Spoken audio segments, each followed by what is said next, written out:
दोस्तों नमस्कार, मैं आपका दोस्त योगी बोल रहा हूँ और आप मेरा चैनल देख रहे हैं द योगी वाणी।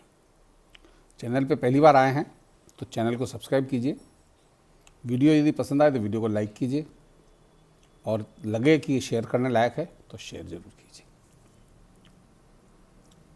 बेशर्म और शर्म के बीच में इतना सा फर्क होता है और इस फर्क के लिए कानून में सजा के प्रावधान भी अलग अलग हैं, लेकिन कानून से ज़्यादा बड़ी सजा होती है समाज की सजा। और बात सिर्फ इतनी है, कल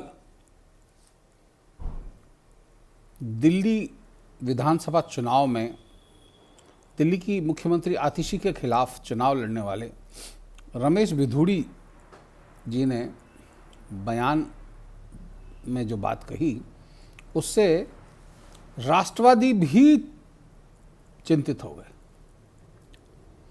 उन्होंने क्या कहा कि एक जमाने में लालू प्रसाद यादव ने बिहार की सड़कें हेमा मालिनी के गालों जैसी बनाने की कही थी और वो नहीं बना पाए, लेकिन हम कालका जी के एक पर्टिकुलर इलाके की बात की। उन्होंने कहा कि हम इन सड़कों को प्रियंका गांधी के गाल जैसा बना देंगे।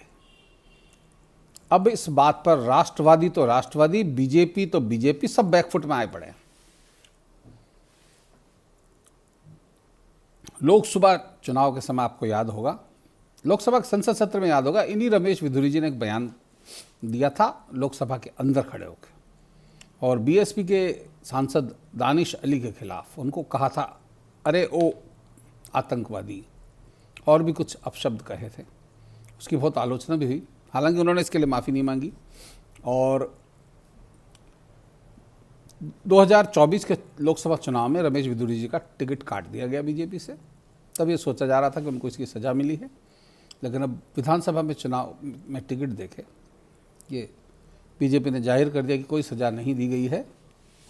लेकिन इस सज़ा की बातें सिर्फ बीजेपी और नरेंद्र मोदी समर्थित लोगों पर ही क्यों लागू होती है।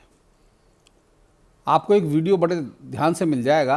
इन्हीं दानिश अली से मिलने प्रियंका गांधी वाड्रा गई थी और अमेठी के चुनाव से पहले उन्होंने कुछ बच्चों को इकट्ठा करके नारे लगवाए थे, चौकीदार चोर है, नीम का पत्ता कड़वा है और नरेंद्र मोदी, और वहाँ एक बहन की गाली डाली गई थी और वो लगातार नारे लगवा रही है। ये वीडियो आपको आराम से मिल जाएगा। अब ये स्टैंडर्ड उन पे लागू नहीं होता जब वो बिल्कुल सरेआम हमारे प्रधानमंत्री को गाली देती है। और रमेश भिधुड़ी जी थोड़ी सी बात बोल जाते हैं उसी में। उन्होंने कल एक और बयान दिया जिस पर टीवी चैनल बड़े हल्ला मचा रहे हैं, अरे साहब बहुत शर्मनाक बयान दिया। क्या दिया? उन्होंने दिल्ली की मुख्यमंत्री आतिशी के बारे में कहा।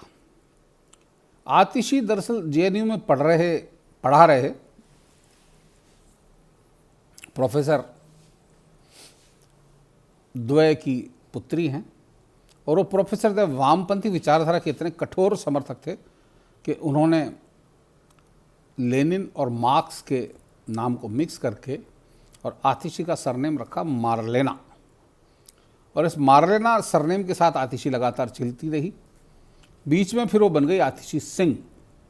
फिलहाल वो सिर्फ आतिशी बनी हुई, न तो मारलेना लगता है न सिंह लगता है।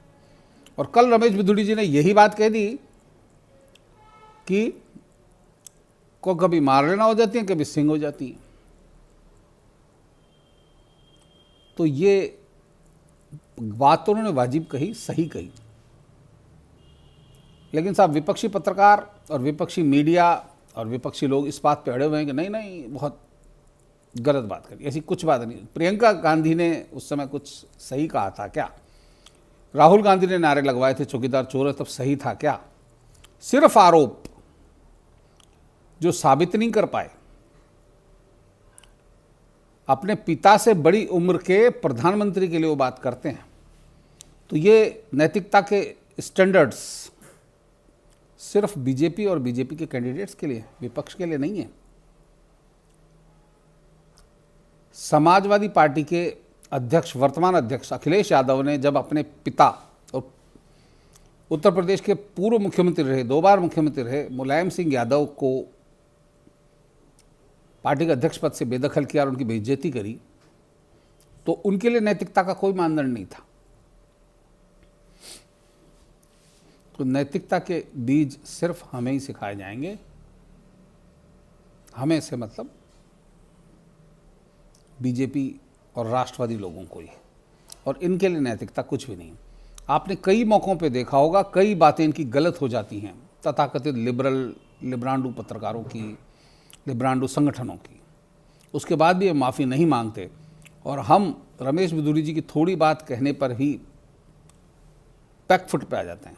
इस बैकफुट से हमको निकलना होगा, क्योंकि ये राक्षसी सेना को उनकी भाषा में जवाब मिलेगा, तब जाके सही न्याय होगा। हम लगातार बैकफुट पर रहेंगे और ये लोग आए दिन बोलते जाएंगे, तो हम लोगों का कुछ भला नहीं हो सकता। राजनीति की शुचिता इन्होंने गिराई है। जब गिराई है तो कहते हैं ना, सुअर से अगर आपको लड़ना हो तो कीचड़ में तो होना ही पड़ेगा। तो इसी भाषा में जवाब दिया जाना ज़रूरी है। और मैं सोचता हूँ कि भाजपा के केंद्रीय नेतृत्व ने, विशेषकर नरेंद्र मोदी जी और गृहमंत्री अमित शाह जी ने रमेश बिधूड़ी जी को चुना है इसी काम के लिए। जिस तरह की गलीज भाषा दिल्ली के पूर्व मुख्यमंत्री केजरीवाल बोलते आए हैं और उनकी पार्टी के नेता बोलते हैं प्रधानमंत्री और प्रधानमंत्री के बारे में, संजय सिंह और वो तो अनपढ़ बता के फंसे हुए ही हैं, कोर्ट केस चल रहा है उस पर, और उनको जेल जाना उसमें सुनिश्चित है, मान के चलिए।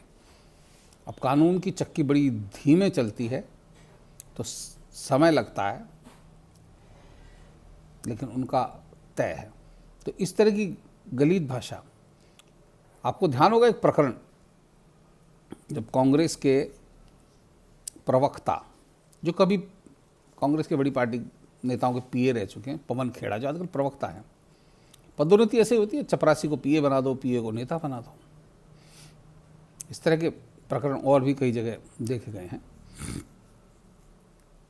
तो पवन खेड़ा ने एक बार मोदी जी के बारे में कुछ कहा था, तो उन्होंने नरेंद्र मोदी के पिता का मखौल उड़ाया था और गौतम अडानी से लिंक करके गौतम मोदी बोल दिया था। उसके बाद एफआईआर हुई उनके खिलाफ और उनको एयरपोर्ट से गिरफ्तार कराया गया। गिरफ्तारी से बचने के लिए उनके पार्टी के वकील अभिषेक मनु सिंघवी तुरंत सुप्रीम कोर्ट पहुंच गए थे, और डीवाई चंद्रचूड़ जो उस समय के न्यायाधीश थे, मुख्य न्यायाधीश, संविधान पीठ की सुनवाई चली, तो उसके बीच में जाके उन्होंने पवन खेड़ा को उस गिरफ्तारी से बचाया था और उनको अंतरिम जमानत दिलवाई थी। अब आप समझिए कि कांग्रेस के नेता कोई ऐसे झाड़ के पेड़ से उतर के आए हैं क्या कि उनके लिए अलग स्टैंडर्ड और बीजेपी और राष्ट्रवादियों के लिए अलग स्टैंडर्ड। तो नैतिकता के स्टैंडर्ड का कुछ समान तो होना चाहिए ना। तो राष्ट्रवादियों, चेत जाओ। आप ऐसे ही अपने कदम पीछे खींचते रहोगे तो अनैतिकता और हावी होती जाएगी और आपको शर्मसार किया जाता रहेगा। जैसे पिछले 70 सालों से हिंदू समाज को शर्मसार कर करके इतना कायर बना दिया है कि सिर्फ कुछ लोगों की भीड़ जब इकट्ठी हो जाती है तो घबरा जाते हैं।